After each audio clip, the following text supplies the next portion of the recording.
Hello, creative, and welcome back to the Empowered Creatives podcast, finding confidence between hustle and burnout. I'm your host, Victoria Hines, creative career coach, helping creatives just like you navigate those twists and turns in your creative career. Welcome back to another week of the Empowered Creatives. So we do have a little bit of a PSA of sorts. I just had my second cold that I am getting over within the course of 3-4 weeks.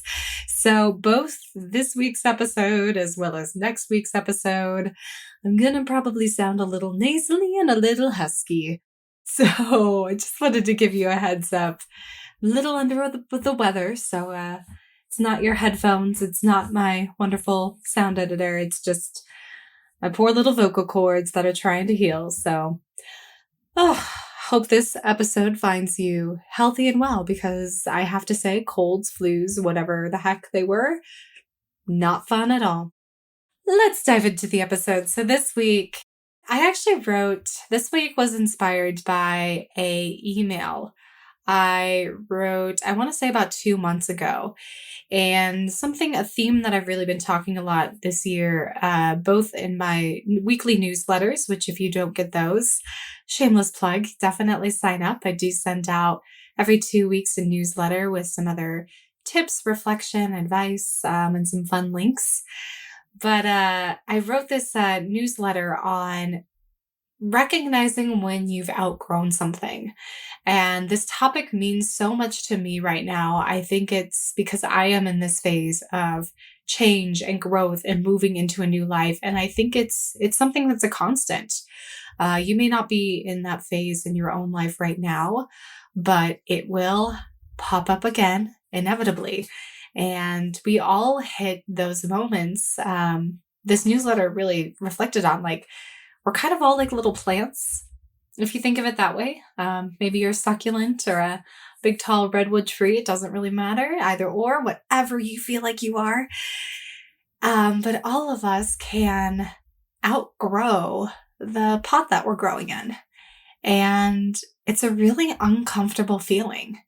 It's sometimes hard to recognize when it's happening, but eventually you hit a phase where you realize you're not feeling challenged, you're feeling stifled, you want to grow, but you can't stretch, you can't build, you can't find that challenge that you look for, or maybe even you can't find the resources you need in order to grow. And what can happen is two things. Either you do the work to find a new pot and figure out what you need in that new pot, or how to get the resources you need, or we find ourselves shrinking to fit. Maybe we are afraid of change. Maybe we're just not ready to make that change in our life, or maybe we're ignoring the reality and haven't really spent some time to do some reflection to recognize what's happening in that moment. And there have been many, many times in my life where I have just woken up to that realization, or had a thought on one of my little daily walks that, oh yeah, I am making myself smaller right now to fit into my current situation. And this could be relationships, it could be career, it could be work, it could be your business, lots and lots of different things. So when this is happening, the first step that you have to do is you have to start tracking your emotions and figuring out, when you know you're shrinking, you know you've outgrown your pot, but you're not quite sure what exactly is off. Tracking your emotions can be it can lead you to, it can help you figure out the symptoms and find the source, the cause of what is triggering you. And for example, many of you know my story. If you've listened to this podcast, if this is your first episode, then this is new to you. But I recently, or about a year ago, decided I was ready to leave Chicago. I had been there for 8 years. And this decision did not come overnight. It was this gradual realization and exploration. And with Chicago, it started with boredom. I love exploring cities. I love getting lost. I love going on walks. I love finding cool new places. And there is this vigor and exhilaration I get from doing those activities. And towards the end of the pandemic, when I was still in Chicago, the neighborhood I was living in, that was, even during the pandemic, was just filled with these small wonders and these different like little architectural things that I always found intriguing. New coffee shops or new restaurants would pop up. Maybe like it's such a big city, so my walks could always be a different direction. I could take a different turn. At some point, I even started going down alleyways to see what I could discover by going that way. But this beautiful neighborhood that I was living in with all of these small, amazing things started losing its wonder. Every walk started feeling routine and elicited less joy and excitement inside of me. I also knew, and I think some of them may listen to the podcast, but my wonderful, wonderful roommates, I loved so much living with them. They helped me grow and expand and really were my family during the pandemic. But all that to be said, they're roommates, and I had this sinking feeling that I had outgrown the apartment I was living in, and I had outgrown living with my roommates. The biggest sign though for me, and this was the kicker that really made me realize I needed to enact change. I left Chicago for a pretty long vacation over the holidays. So I think I was going to be gone 2-3 weeks visiting my sister in the Pacific Northwest. And when I came back from this trip, I arrived in the airport, I got my bag, and I went to go wait for my friend who was going to pick me up.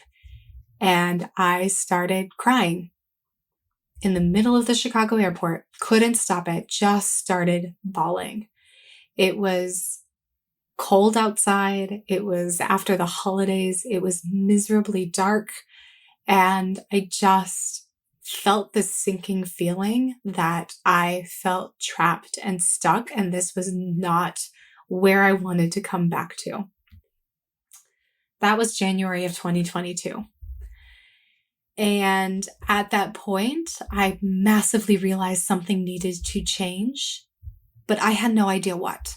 And I'm telling you this story because I am sure that every single one of you have experienced something similar. It could have been with a job. It could have been in your creative career. That one's a painful one. Could have been a relationship, maybe a city as well. But it's that sinking feeling that something's wrong, something's off, and you don't know what. So, or you know what now once you've diagnosed it, but you don't know how to fix it. Once you identify what is off, now comes the hard part. You have to change it. You can choose to stand still. You can choose to stay stifled in your pot, so to speak. But if you don't change it, it's going to get really, really, really uncomfortable. So it's very easy when these moments happen to feel like you want to burn it all down, to change it overnight, to toss it up in the air, just obliterate everything and open yourself up to complete change. The opposite reaction is freeze, ignore it, pretend that it isn't happening because it's too hard to face. But here's a better tactic. Instead of throwing your life up into shambles, instead of ignoring the reality in front of you, why not experiment with change? So that is what this episode is going to be about, is I am going to share with you tactics on and steps really on how to experiment, figure out how to make a mini experiment to enact change in this area of your life. Hey there, creative. I have a delightful invitation just for you.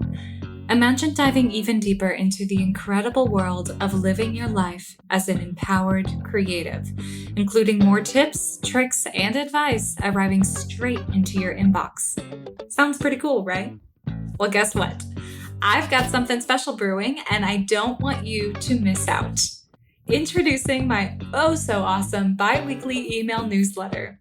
It's a vibrant community bursting with passion, curiosity, and the love of building a creative life. By joining my newsletter, you'll get first access to new promotions and launches, as well as my welcoming voice in your ear every other week. Also, I'll share with you my creative career audit worksheet, a secret tool myself and clients have used during our own career transitions and pivots. So don't miss this opportunity to be my pen pal, as well as deepen your connection with fellow empowered creatives by heading to www.victoriahines.com or following the link in the show notes below. Thank you for being such an incredible listener, and I really look forward to sharing this exciting journey with you through both the podcast and my newsletter. Now, let's dive back into the show. So, creative, here are 6 steps for you to experiment with changing your current situation. So step number 1, I want you to spend 30 minutes in a space that makes you feel at home. It makes you feel calm and at peace, and you feel most like yourself in this location. In that location, I want you to ask yourself, what could change that would make you feel less stuck? What changes could you make that would make you feel less stuck? Don't audit your thoughts. Again, you're going to spend 30 minutes here.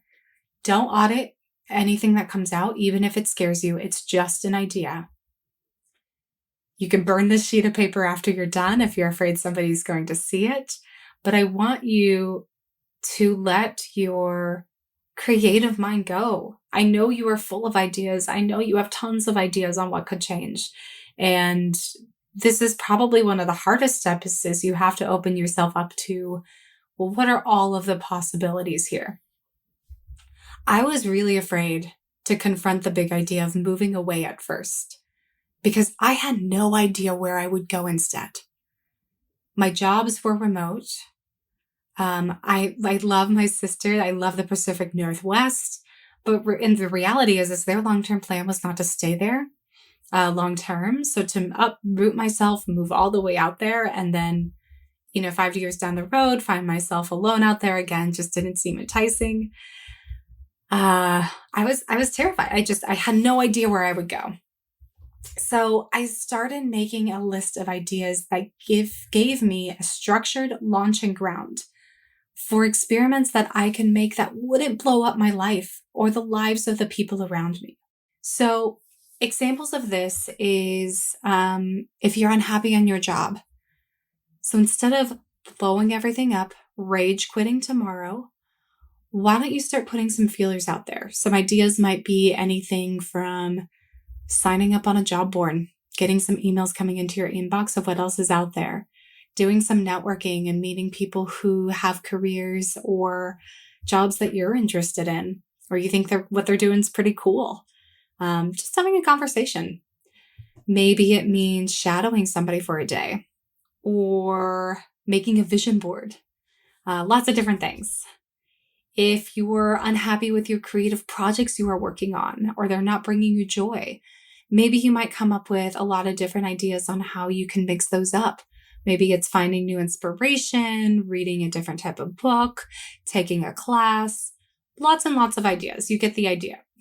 Sorry, no, didn't mean to repeat myself there, but you do get the idea.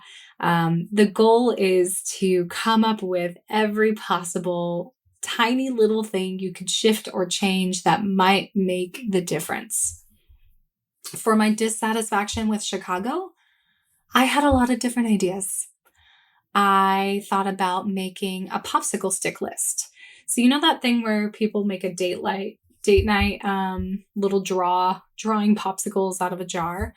I thought about the same thing for myself, but with Chicago. Let me go on little date nights with the city that I'm in. So I wrote down on popsicle sticks all of these places or events or things I had yet to do in the city.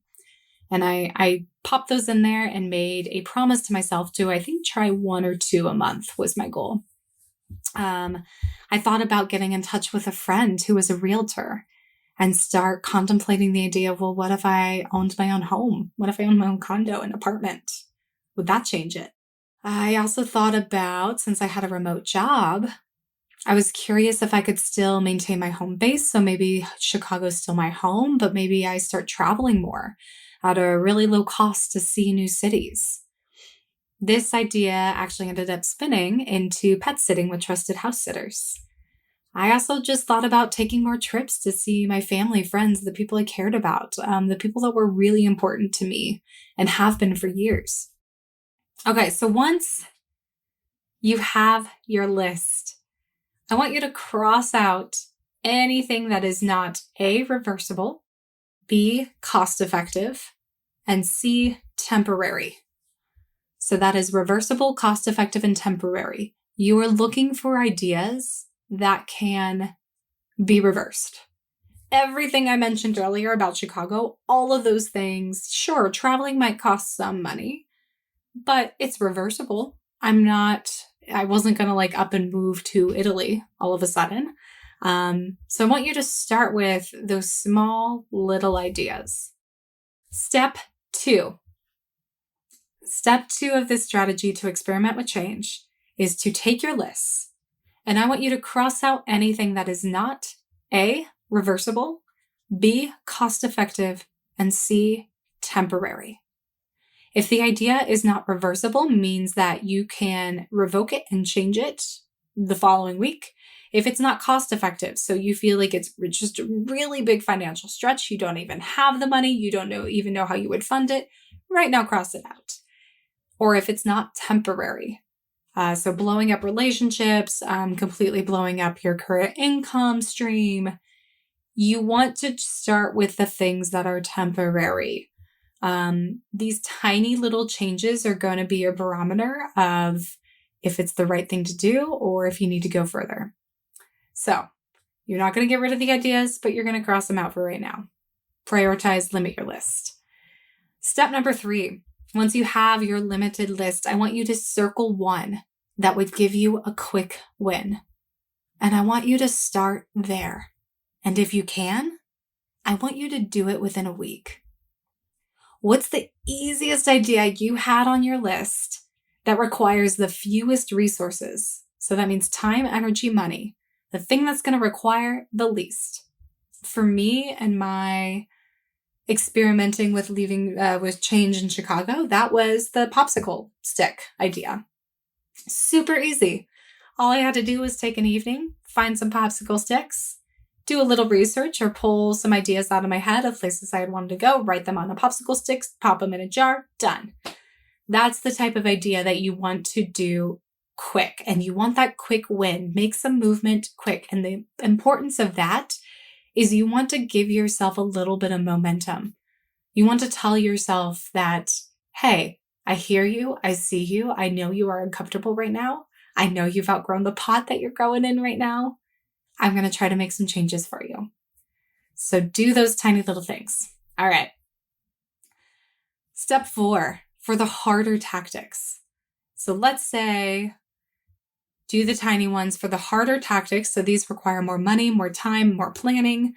I want you to actually break them down into bite-sized tasks that move up in complexity. If you are feeling overwhelmed by them, you step back. So after I did the popsicle stick idea, I then went to the next more complex one, which was, do I want to buy my own home or apartment? Now, that's a pretty big question that is scary when you just contemplate it. And frankly, when I thought about that idea, I was like, great. I have no idea what the hell I'm doing. I don't have close friends who have bought a condo. I don't know what this is like. And frankly, I love my parents, but they also don't know what it is like anymore. So for me, my tactics became like, okay, who do I know? And I thought of a realtor friend. Okay, the simple tactic here, instead of thinking of like, how do I move into a new home? Instead, the first step became, I'm going to email my realtor friend and ask for advice. I'm just going to send an email. That's my goal here. Breaking these harder tactics down into smaller steps is still going to give you that momentum, that movement, but it's going to feel less overwhelming. All right, step number 5. You want to go ahead and circle back to your list every week if possible. Again, basically what you're doing is you're taking all of these ideas and you're turning them into little mini experiment steps, shifts, change. You're poking and prodding and seeing, hey, what happens if you try this tactic? What happens if you try something new? For me, it was, what happens if I explore something new in Chicago? Does my feeling about Chicago change? What happens if I look at apartments? Does that feel possible? You're wanting to poke and prod at the issue from all different angles and just get more information. So by circling back to your list every single week, it reminds you to keep making those tiny, small turtle steps towards possibly what could be bigger change. So for me, I kept my goals and ideas front and center. So my popsicle stick list actually sat on top of my desk, so I was reminded of it every day. I also had it in my journal. I had it in my planner. I also put it up on a chalkboard in my room so I could see it every day. So I made sure that these ideas were always in front of me. They always came up in some way, shape, or form, and were these small reminders to keep moving. All right, step number 6 is to trust the process.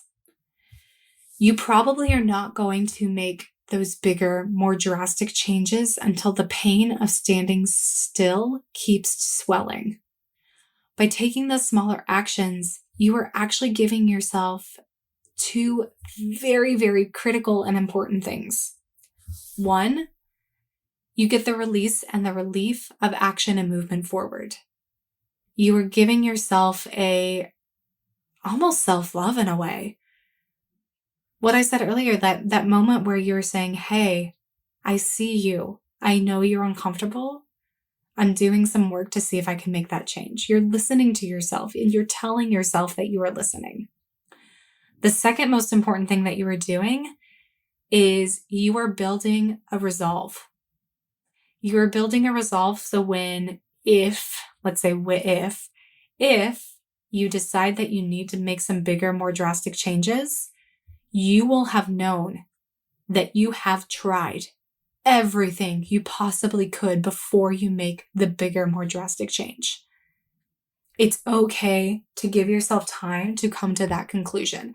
And actually, I think it can sometimes be a really healthy approach to make sure you're not rushing into things.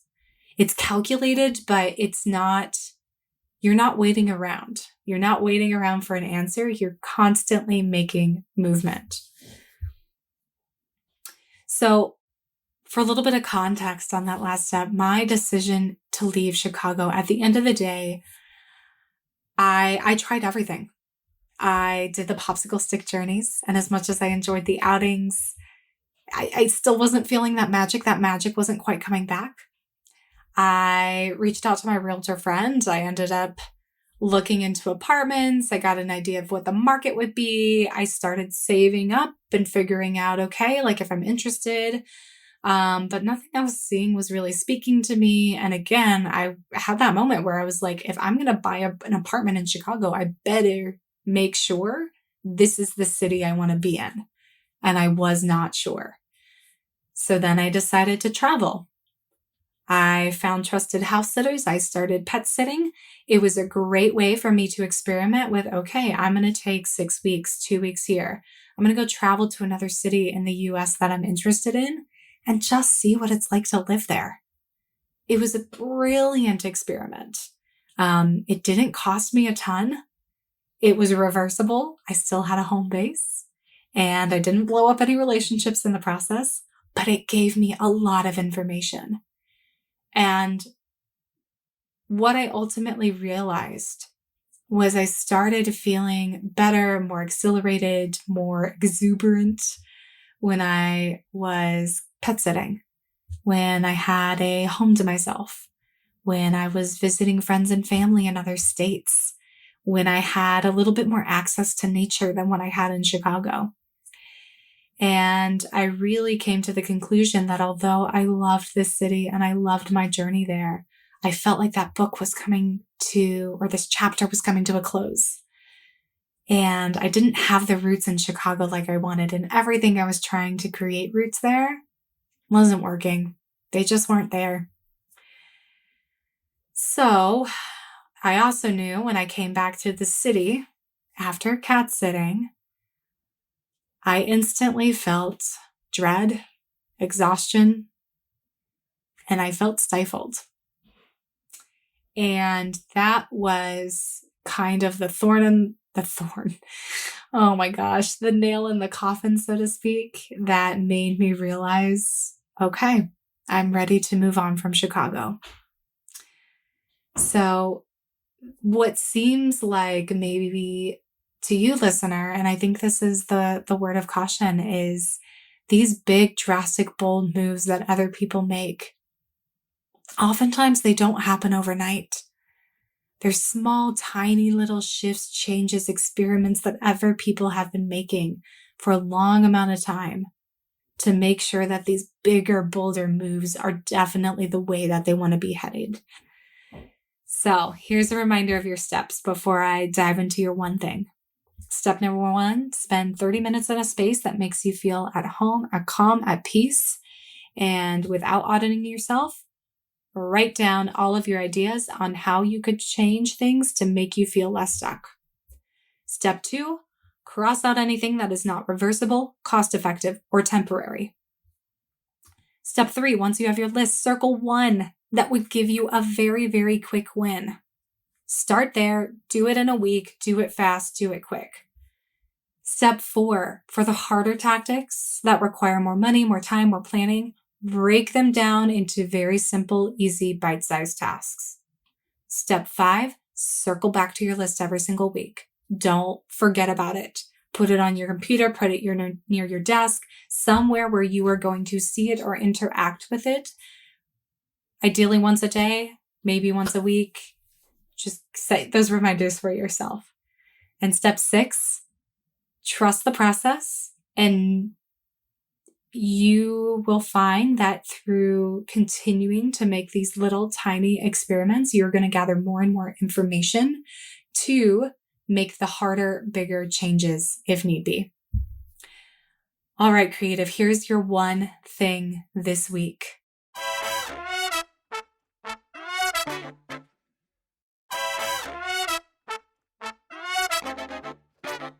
Once you've identified the area of your life that no longer fits, I want you to do that very first step. I want you to brainstorm mini experiments to explore change. I want you to find a comfortable place. I want you to put on some of your favorite jams and give yourself time to really soak in the problem and come up with some ideas you have about changing it. Once you have that list, I want you to cross the things out and I want you to actually choose one to start with. Remember, this experiment should be a quick win and it should be reversible, not sink too much money, and temporary.